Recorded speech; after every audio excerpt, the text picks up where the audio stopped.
ಭಾಗ್ಯದ ಲಕ್ಷ್ಮೀ ಬಾರಮ್ಮ,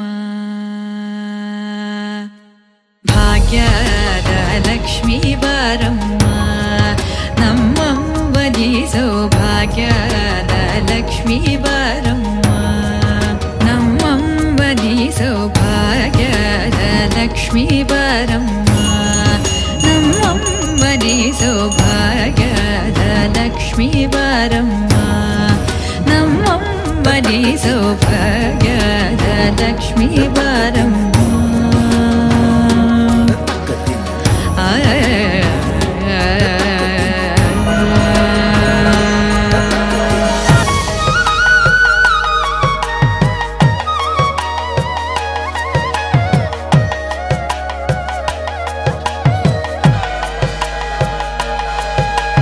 ಹೆಜ್ಜೆಯ ಮೇಲೆ ಹೆಜ್ಜೆಯ ನಿಕ್ಕುತ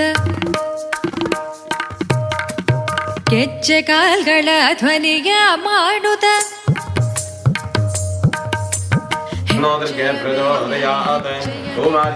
ಗೆಜ್ಜೆ ಕಾಲ್ಗಳ ಧ್ವನಿಯ ಮಾಡುತ್ತ ಸಜ್ಜನ ಸಾಧು ಪೂಜೆಯ ವೇಳೆಗೆ ಮಜ್ಜಿಗೆಯೊಳಗಿನ ಬೆಣ್ಣೆಯಂತೆ ಭಾಗ್ಯದ ಲಕ್ಷ್ಮೀ ಬಾರಮ್ಮ, ನಮ್ಮಮ್ಮನಿ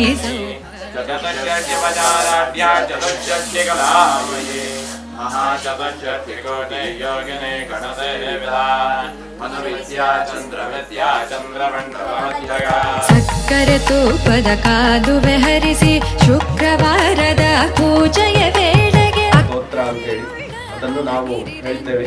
ಎಲ್ಲರೂ ಭಕ್ತಿಯಿಂದ ನಾವು ಅದನ್ನು ಶ್ರವಣವನ್ನು ಲಕ್ಷ್ಮೀ ಬಾರಮ್ಮ, ನಮ್ಮಮ್ಮನಿ ಸೌಭಾಗ್ಯ ಲಕ್ಷ್ಮೀ ಬಾರಮ್ಮ.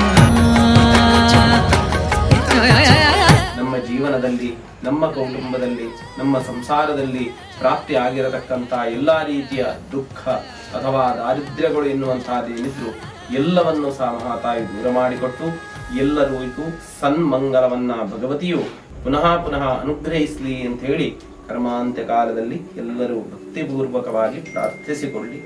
ಅಪರಾಧ ಸಹಸ್ರಾಣಿ ಕ್ರಿಯಂತೆ ಹರ್ನಿಶಂಭಯ ದಾಸೋಯಮಿತಿ ಮಾಂ ಮತ್ವಾ ಕ್ಷಮಸ್ವ ಪರಮೇಶ್ವರಿ. ಸರ್ವಮಂಗಲ ಮಾಂಗಲ್ಯೇ ಶಿವೆ ಸರ್ವಾರ್ಥದಾದಿಗೆ ಶರಣ್ಯೇ ತ್ರ್ಯಂಬಕೆ ಗೌರಿ ನಾರಾಯಣೀ ನಮೋಸ್ತುತೆ. ಶ್ರೀ ಪಂಚದುರ್ಗಾ ಪರಮೇಶ್ವರಿಯೈ ನಮಃ. ಪ್ರಾರ್ಥನಾಂ ಸಮರ್ಪಯಾಮಿ.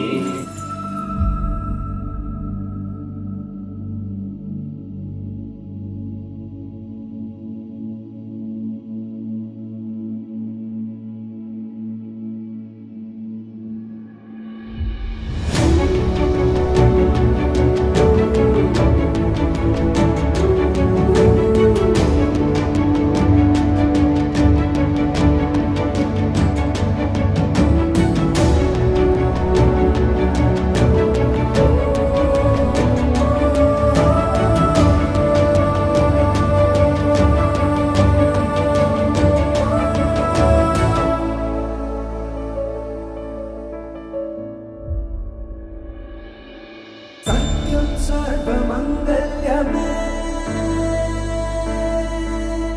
शिवगामि प्राणसौन्दर्यमे सत्यं सर्वमङ्गल्यमे शिवगामि सौन्दर्यमे प्रेमसार सङ्कल्पमे सर्वलोकमङ्गलधारे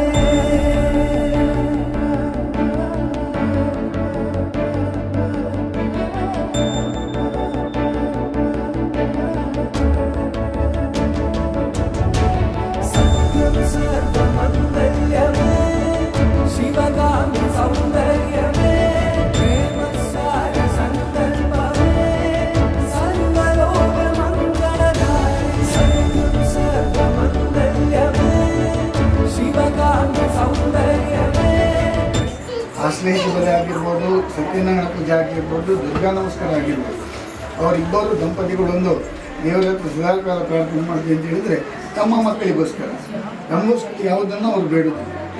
ಹಾಗಾಗಿ ಕೇವಲ ಇದೊಂದು ದುರ್ಗಾ ನಮಸ್ಕಾರ ಮಾತ್ರವಲ್ಲ, ದೇವಸ್ಥಾನದಲ್ಲಿ ಕೂಡ ಅವರಿಬ್ಬರು ಸಕ್ರಿಯವಾಗಿ ದೇವತಾ ಕೆಲಸಗಳಲ್ಲಿ ತಮ್ಮನ್ನು ತಾವು ತೊಡಗಿಸಿಕೊಂಡಿದ್ದಾರೆ. ಅಂತ ಹೇಳಿದರೆ ಮುಂದಿನ ದಿನಗಳು ಮಕ್ಕಳಿಗೊಂದು ಶುಭವನ್ನು ಕೊಡಲಿ ಅಂತೇಳಿ ಒಂದು ದೊಡ್ಡ ಮನಸ್ಸಿನಲ್ಲಿ ಪ್ರಾರ್ಥನೆ ಸಂಕಲ್ಪ ಇಟ್ಟಿದ್ದಾರೆ. ಹಾಗೆ ಮಗಳಿಗೂ ಕೂಡ ಒಳ್ಳೆಯ ಒಂದು ವರನನ್ನು ದೇವರನ್ನು ದೂರಿಸಿಕೊಡಬೇಕು. ತಂದೆ ತಾಯಿಯವರು ನಮಗೆ ಒಂದು ಒಳ್ಳೆಯ ಅಳಿಯ ಸಿಕ್ಕಿದ ಅಂತೇಳಿ ಈ ಕಾಲದಲ್ಲಿ ಅವರು ದೇವರು ಪ್ರಾರ್ಥನೆ